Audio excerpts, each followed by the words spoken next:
everyone, welcome to the Razcast, an exclusive content series with our e-commerce experts at the Raz. Today we have with us Abir Khan, the Regional Head of Data Sciences at the Raz. Data sciences is most definitely a very, very important function for all businesses nowadays. Introducing to you our guest for today, Abir. Thank you so much, Abir, for being here with us today. It's my pleasure, yeah.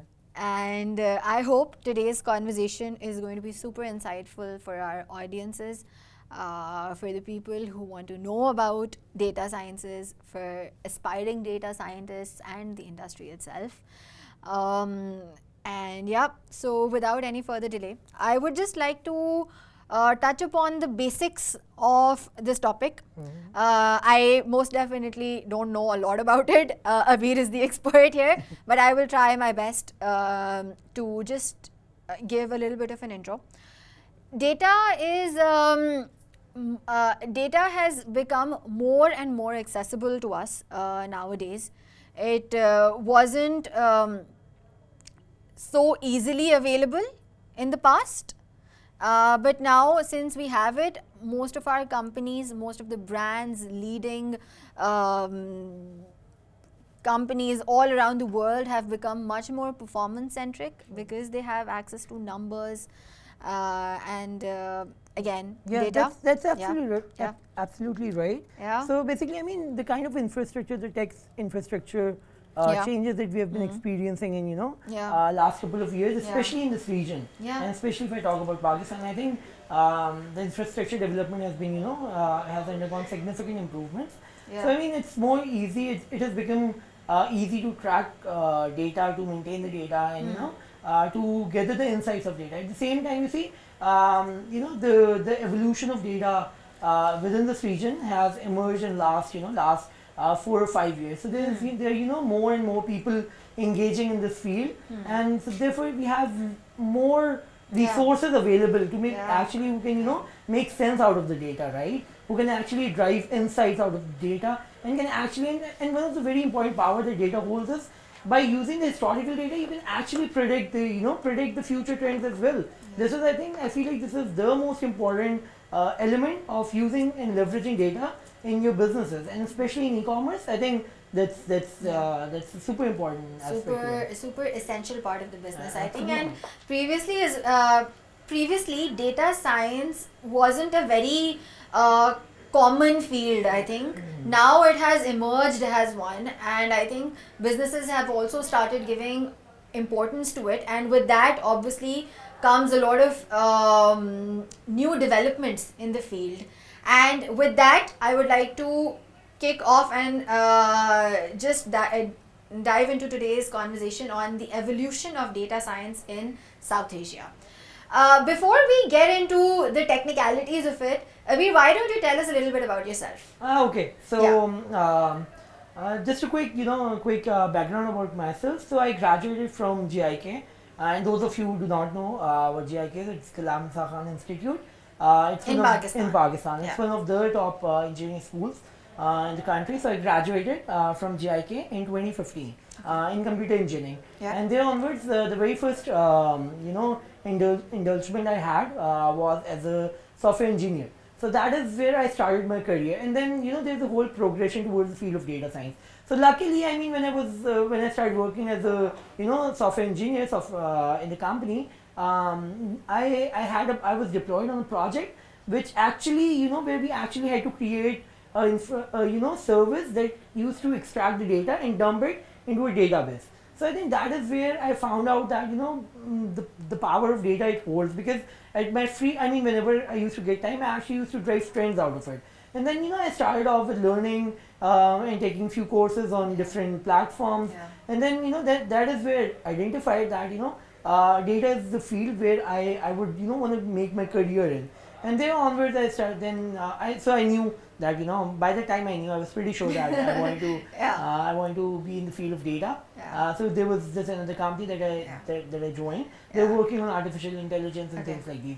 But soon after, I worked there for about maybe 2 years. Then soon after, I got a chance. I had a discussion with one of the executives in the Raz, and I was actually offered a position here in Daraz, and actually at that time it was just Daraz. It was not acquired by Alibaba. Okay. So and right after I joined Daraz, Alibaba acquired Daraz, and there was a need of ours as well to set up the data science team, right? Yeah. And that is where where I put all my previous knowledge, because I had an experience to work in the software industry as well, and the data industry as well. So and data science itself, data science, machine learning itself is a topic that is actually derived from data, and machine learning is derived from software engineering, right? So so that is where I actually put my all entire skill set from previous that I learned from previous 3 years. I put it into perspective and started working on on the last projects, right? At the same time, it was of our we were very closely with another business unit of Alibaba. There was Lazada operating in Southeast Asia. So I got a chance to go and meet their team. I stayed there for about maybe three months or 4 months. That is a very that was a very must be a very exciting experience. Absolutely. Learning from industry leaders, and I think being a part of Alibaba Group itself explains how important this entire area of business has been, because they are so data centric, and our association with Alibaba. So I just want you to tell us a little bit about how things have been shaped for you after Daraz's acquisition by Alibaba. Oh, significantly. I mean, the tech infrastructure that we were exposed to after after when Alibaba acquired, it was a big change. Earlier, as as I remember, I mean there were processes in place, but there were not as limitations. Developed. Yeah, not as developed. But after Alibaba entered the market, of course the entire tech suite of Alibaba, it was accessible to us, right? And therefore the enhancement of the infrastructure, and that is exactly what I mean. That we had the power to actually get tons of data, the access of that data, through which we derive trends, we can drive trends, and then onwards we actually set up the data science team in Daraz, and there onwards we have, I mean, if you talk about my journey at Daraz since then, it has been truly overwhelming, right? Yeah. So we have grown significantly, and right now, I mean, if as we move forward in the conversation, I'm sure we'll talk about the cool things that the team is doing. But the core thing that I want to tell the audience right now is the change, the shift in technology, and the ability. I was just about to get to that, and all of this sounds like such a wholesome experience. Now that you've mentioned Alibaba's entrance in our markets, in all 5 of our countries in South Asia, what do you think is the current state of the e-commerce industry, and how is it different from the pre-Alibaba era, I would say? Yeah, so actually that's a very interesting question. It'll be elaborated. So I think if you talk about the state of e-commerce industry in the region where we are operating, I think it's very exciting. We're at a very exciting place, right? I think in all 5 of our ventures, the digitalization is at its peak. The population that we have, it's young population. They're tech savvy, and they're moving more towards e-commerce and digitalization platforms, right? Digital platforms, right? Yeah. So so the potential that it has, it's again huge. So I mean, if I put it into numbers, so for example, Pakistan, it has I think it's about 217 million population. About according to the recent statistics that I have been exposed to, about 50%, 47% of the people, they are already the smartphone users, at least as mobile phone users, right? Similarly, another venture, Bangladesh, where we are operating, they have about over 160. Bangladesh economy is at a boom it's right burgeoning. now. It's burgeoning, absolutely. Yes. And the mobile phone penetration in Bangladesh, it's currently, I think, if I'm not wrong, it's over 60%, to maybe close to 70%, right? So the potential, I mean, and what I'm trying to tell you is the potential that this markets have right now, right? And at the same time, the pandemic last year, it kind of accelerated the growth. And I mean, we're seeing it through data, right? As said, the pandemic has been a silver lining for e-commerce. Exactly. That's absolutely true, right? So this has actually again increased the user base within the e-commerce and digital, digital infrastructure, right? Added to, it has plugged in more users in terms of in all the e-commerce industry and growth in every aspect. In every aspect. Yes, that's absolutely right. And now that we've talked about e-commerce and data as well, what do you think is data's role in the growth of e-commerce? Data sciences, as it would say. So I'll, primarily start with, data first, right? So again, as I mentioned, the tracking of data has become significantly easier. We do track data. I mean, everybody does, right? We have humongous amount of data which we can. Do you think everyone does? Nowadays, I'm pretty sure everyone does, because I mean every successful company. Exactly, every successful company. I mean, maybe not at that scale on which the e-commerce industry is doing it, data, or maybe because actually if you understand the business at core, the e-commerce business at core, it is actually needed to basically track the performance of the company as well, the business indicators. So I mean, of course, you can't do it without data. But then if I deep dive and talk more about data sciences, so again, the data science has to play a very very crucial role in the growth of the businesses. So for example, if I put it in perspective again, I mean, we are an e-commerce company, right? We want to sell, and we want to make the journey, make the experience as seamless as possible. We want our customers to have access to what they are looking for, find easily what they are looking for within their price, within their price limitations. So this actually leads to very important aspect of e-commerce, which is the recommender system. I mean, recommendation system is the core important aspect of e-commerce industry, where you actually show and recommend people those products that they're actually looking for. This is personalization. This is personalization, absolutely, right? So this is one of the domains. How does personalization? How does data exactly support personalization? So we have historical trends for the customers have been browsing what they have been purchasing, and there are a lot of machine learning techniques that we have available, and we design algorithms for that, right? For example, I mean, we have divided this recommender system into different stages. So in the first stage, where we match the products for each users, where they are where there's a huge product pool embedded for each user, what they might be interested in. Then the second part is to rank them as per their preference. These are all machine learning models, right? We apply deep learning models. I mean, again, these are all our technical listeners, they would be understanding this, but we apply different machine learning and deep learning techniques to basically predict what kind of product a customer, for example, if Prey comes to the platform, right? So we know that what products you might be interested in based on the historical data and my journey on the app. And then the machine learning models and the deep learning models and other various techniques through which we predict the likelihood of you being converging on a particular product, right? So this is one aspect to it, right? That means this is the recommender system. Then again, the very important aspect of e-commerce industry is the search within the platform. Again, it is related with the findability, the customer experience, how quickly, how efficiently customer can actually find the product what they're looking for. So this is one area where we are heavily investing, by the way, right? Search, to optimize the search, right? And there are various challenges to do that. Again, it's whole data centric topic. We can't do it by smart algorithms, and we can't do it without the smart algorithms, right? It's the search engine itself is solely it's dependent on the algorithms that we have. For example, I mean, another aspect that I would say is while there is a customer centric aspect to it, there is a seller centric aspect to it as well, right?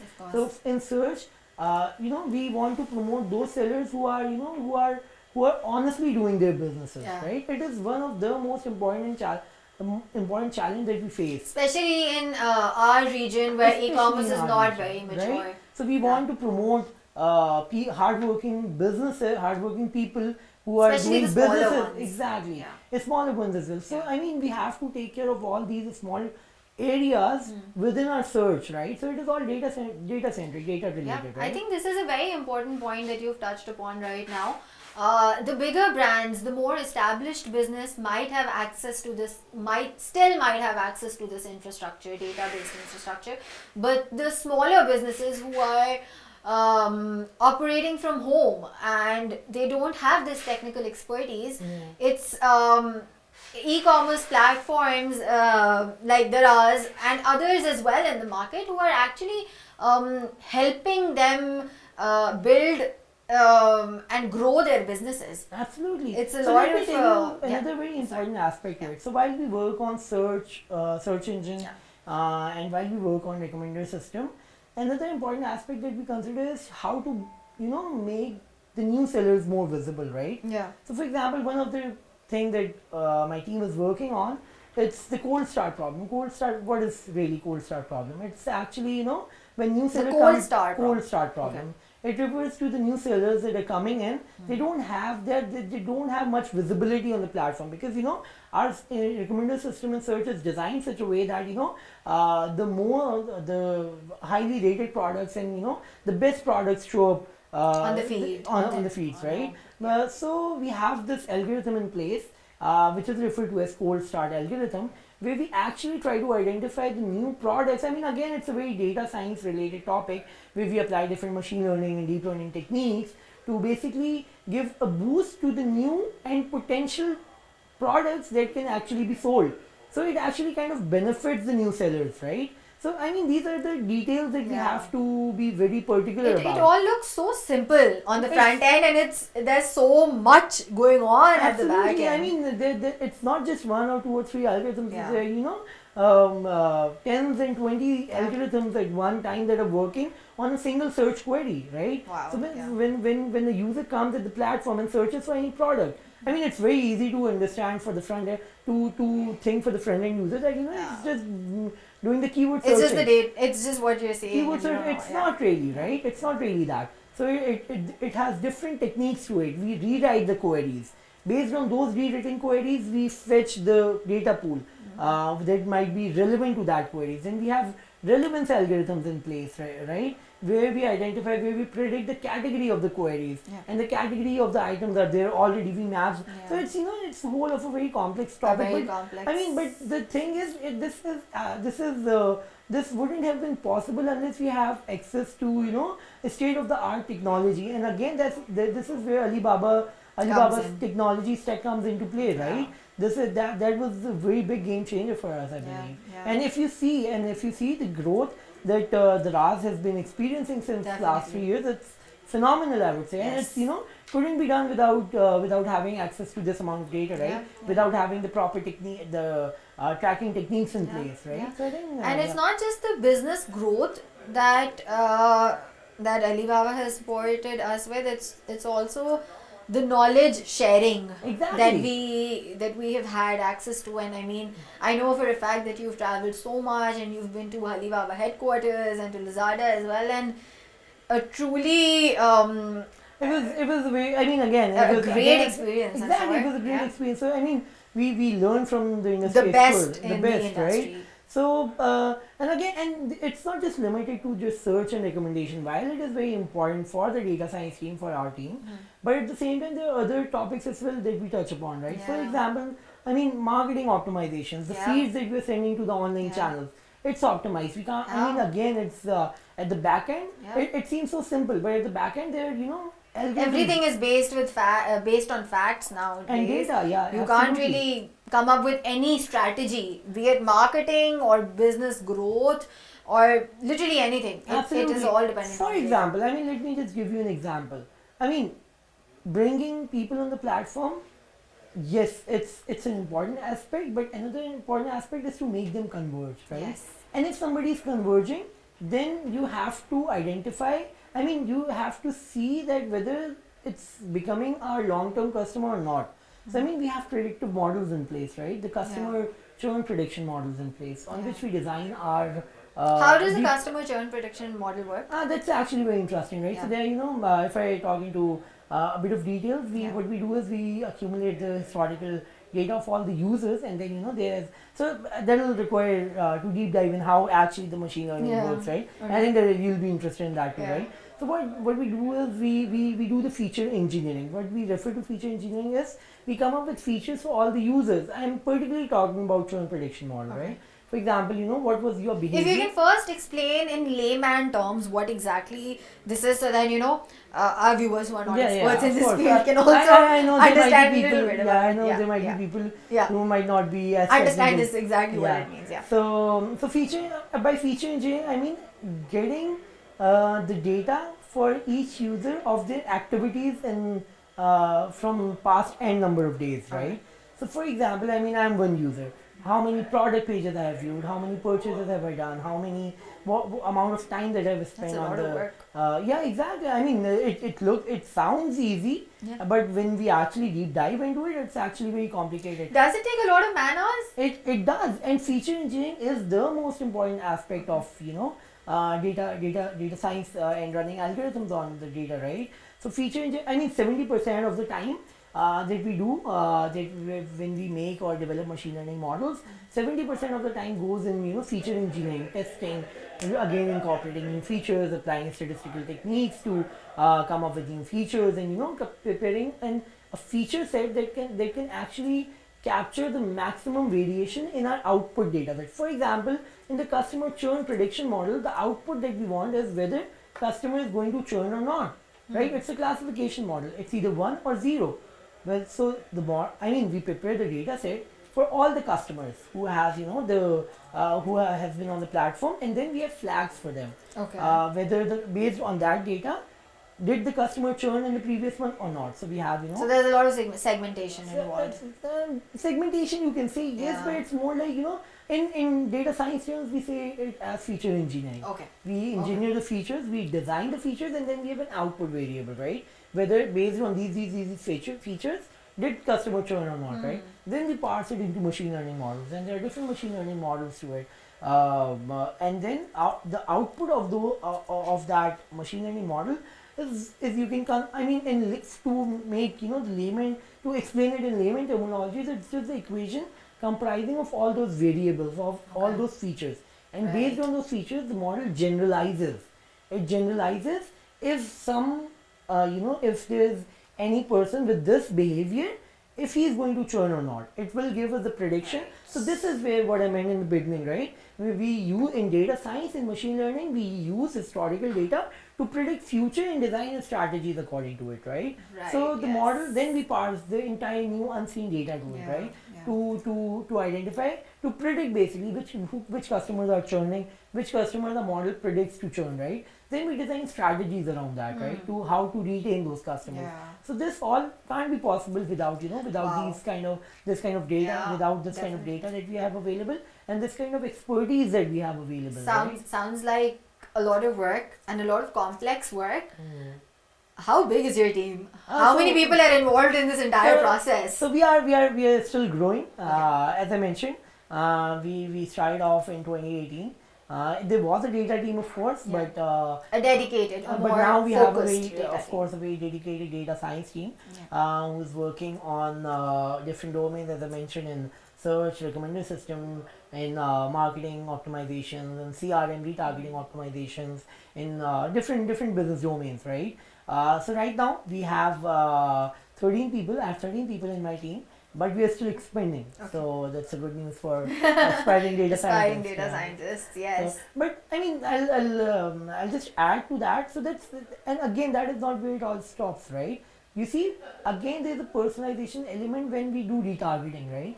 I mean, there must be people, even you yourself, you must be getting a lot of push notifications and emails to that is to basically retarget those customers, right? Or to I mean, if the algorithm identifies that, or if from data we identify that there's a customer who has been a frequent buyer, but they're not converging again, right? So this is where these personalization techniques and churn prediction models comes into play, right? So this is absolutely phenomenal that the power it holds. Right, and your team, your entire team works from one place only, or do you have different people in different countries? Yeah, so we have, so as you mentioned in the beginning, data science is a regional team. Yeah. We are. So you guys are responsible for all data. All 5 markets of Daraz, including Pakistan, Bangladesh, Sri Lanka, Myanmar, and Nepal. Absolutely, absolutely. So you see, we have. As I mentioned, we are a team of 13 people at the moment, and we are still growing. We are hiring in Sri Lanka as well now. Okay. We're expanding our team to Sri Lanka. This is such a complex and such a crucial team to the business. How do you make sure that you recruit the right talent? So it's more complicated than enough, or how do you guys? It's again more complicated than it sounds, right? Okay. So data science has been quite a hot field. Let's give a few tips to our viewers. What is our data science team's recruitment process? I'm sure a lot of people are interested in that. Of course. I'll touch upon that as well. Yeah. But again, it sounds simple to hire data scientists. Yeah. But it really is not, right? Because in recent few years, in last 3 or 4 years, data science itself has been a very hot topic and subject in this region especially, right? Okay. So everybody is trying to enter to this field, right? So not everyone who understands data can be a data scientist, right? And it's a hard fact, right? Yeah, and as far as I know, at least I know for Pakistan there are not a lot of institutes offering exactly. This is what we now recently I've seen that universities are more focused on teaching and data science related courses. But again, so there are 2 aspects to work in data science, right? One is the R&D aspect, and one which is research and development. Data science is considered to be a research oriented field, right? But in industry, it could be, you can do research in probably any field. Yeah. But when you work in industry and when you talk about data science practices from industry, deployment processes and productionizing your models is another very important aspect. I've heard various stories where companies or even consultants are working on machine learning and data science techniques, but eventually they fail to basically make those models deploy in production. They don't productionize it. When I say productionize, they don't actually put it into use, practical use. Yeah. It's just research them. That is it, right? So one of the application is not there. So one of the challenge that we have at Daraz, not really challenge, but as the person that I face is to to manage the R&D aspect with the short-term goals while keeping the business stakeholders engaged, right? So business stakeholders, unless business stakeholders are not happy and they are not the model and the algorithms, they are not generating any results, we cannot justify that, right? Yeah. And we can only do that while we actually thoroughly test our models and productionize it. So there are 2 aspects to it. Developing a model, yes, which is kind of an R&D thing, but at the same time deploy the models, productionize all the cool stuff the data scientist is doing. Yeah. So this is a very not a lot of people understand that data scientists supposed to have both of these skills, right? Yeah. So the biggest challenge that I face at the Daraz hiring I was mentioning is to actually find talent who has a good mix of both, right? Yeah. Either people are very much you see the deployment side of things, or productionizing side of things, it's more towards software engineering type of skill set is required, right? But for data, data science, a person can come from any field. So the one core thing that we consider while hiring in the Daraz data science team is the person has to be super smart. There is no compromise in that. Even if they don't have the absolute skill set that we in the they can always learn. They can always learn. We have that kind of program within our team. I have created that program, that structure where people come and they undergo a significant training, and there's a process to it. We initially put them on projects where they can contribute while learning, right? And then soon they get mature. I think along with being super smart, it's also the fact that they have to be willing to learn. Exactly, and that's a very important factor. That's very important. That's very, the kind of attitude that you possess, right? You need to have an attitude. The passion you have for your work, absolutely. So these are the core things that we see, but at the same time, that's not it, right? You need to have some knowledge about, you need to have the foundation. It's a very specialized field. I mean, what is data science? Data science is a statistics at core. All the algorithms that I'm talking about, if I take names of, some generic and basic algorithms, for example, random forest, gradient boosting, or deep, I mean any major any algorithms that usually people are using in their day to day to achieve their day to day objectives. They all have the statistics foundation beneath it. Right? So you need to be very number oriented. Exactly. Number oriented. At the same time, you need to have a mindset to understand the statistics behind those models, the mathematics behind those models, right? So that, for example, let's say somebody who is, somebody who is not as good in understanding and, getting to basically understand how the algorithms work. While he's developing any algorithm or working on any algorithm, they won't be, and if they're not getting the desired results, they won't be able to debug it unless they have that core mindset in them where they understand how the algorithm works, right? So at the core, it's the statistics. So statistics is another important aspect. And you asked me to touch upon the recruitment process that we have at the RAS, right? So in data science, I think it's a very complex process. I mean, not really complex, but very thorough, I would say. So there's first a screening round where we actually discuss we usually data science, again, it's a very vast field. So when we interview candidates, we don't really talk about our strong areas or what we are looking for. We talk about their strong areas, right? What they have done, and deep dive into what they have done to identify the mindset. The kind of skills that they possess, right? So this is the screening round. Here we identify, does the candidate possess the right mindset? Does he have the passion? Does he have the basic knowledge that I was just mentioning about statistics and everything? Do they know that? Do they know how to evaluate their algorithms? And evaluation is very important aspect to it, right? To identify the, what I can say, performance of your algorithms, of performance of any co-indicators of the business, right? So that's the first step. So that's the first step, right? And the second step, people who clear the first step, we send them a case study. We send them, it's an open-ended case study, right? But now that we are operating in different functions, for example, I mentioned search and recommendation, and then business areas, business sciences. So we from that first interview, we identify which area would that person be suitable in. Then we have different case studies for all those areas, right? We send, and not just one case study, there are various case studies, right? So we randomly select one case study and then send it to the candidate. It's an open-ended case study. We give candidates about 3 days or 4 days, usually a weekend. So we usually try to send the case studies by Thursday so that they can work on on the case studies during the weekend. And then they have to come and present it on Monday or Tuesday. So here the idea is to see their execution skills, which I was mentioning. The approach, right? The approach and the execute. Whether whatever they're doing, can they really implement? And do they really know how they're implementing it? How this is in relation to what I was mentioning, how to productionize your machine learning stuff, machine learning models, right?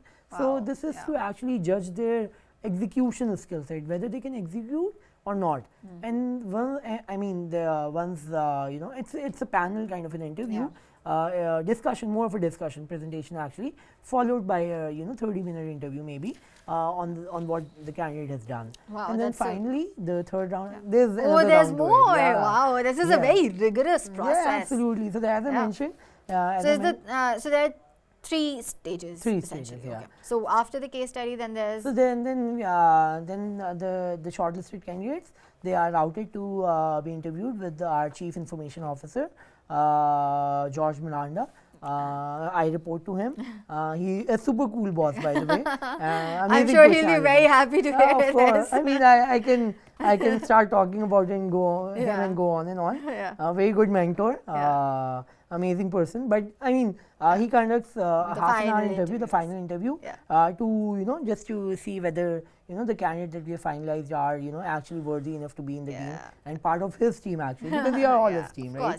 So so I mean, and that round is more towards again to gauge the mindset, to see whether the person is a cultural fit or not. Exactly, cultural fit and things like that. I think being a cultural fit in fast-moving companies like Daraz is super important. Absolutely. Because we're so dynamic. Every day there is something new that we're doing, and for you to be able to fit into the company, it's important for you to adapt quickly to the different changes that are coming in. I think I have worked in various companies, right? I have worked in 3 companies before I joined Daraz, right? I've been with Daraz, just by the way, for the record, I've been with Daraz for about 3.5 years now. Wow, that's a long time. Yeah, so and you've progressed pretty fast. I mean, I think I was at the right place at the right time. Yeah, I think that matters the most. Yeah, that matters the most.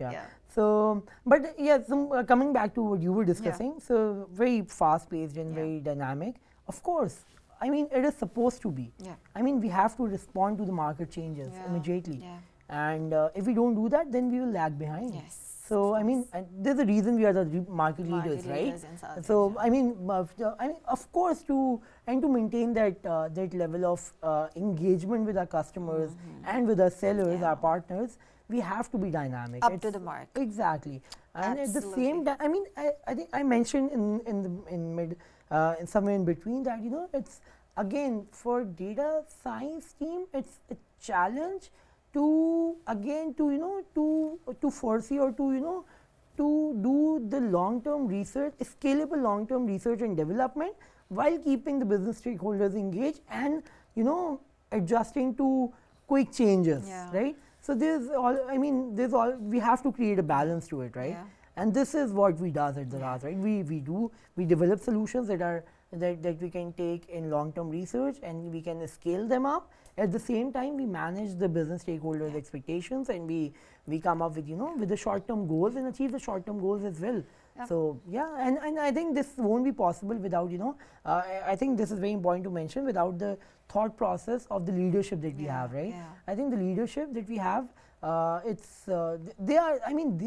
they understand why Daraz their vision is super important. Exactly, they understand why do we have to be very dynamic, right? Because they themselves, I mean, another very important aspect that everybody should know, Daraz is the people in Daraz, they're pretty young, right? The general population that we have in Daraz, the general employees that we have, even our leadership, right? I mean, they're very experienced people, of course.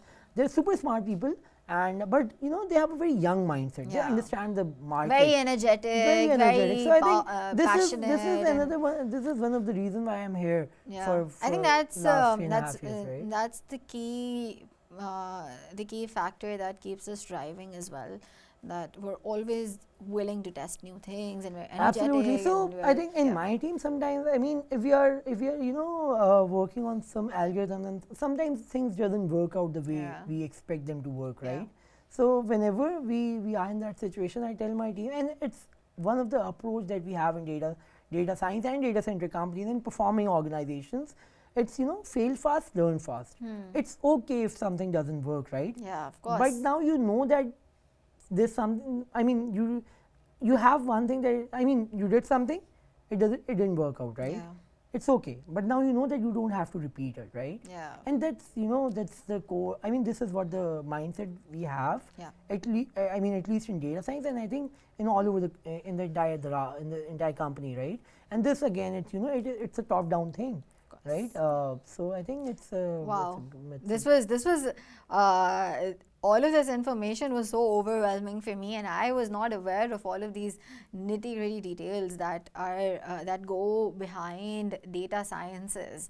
And I'm so glad we had you here today. I was very excited about it. Yeah. And I think it was a very, very good conversation. Yeah, I hope our viewers enjoy this conversation, and I hope they learn something from it. This was a super insightful conversation.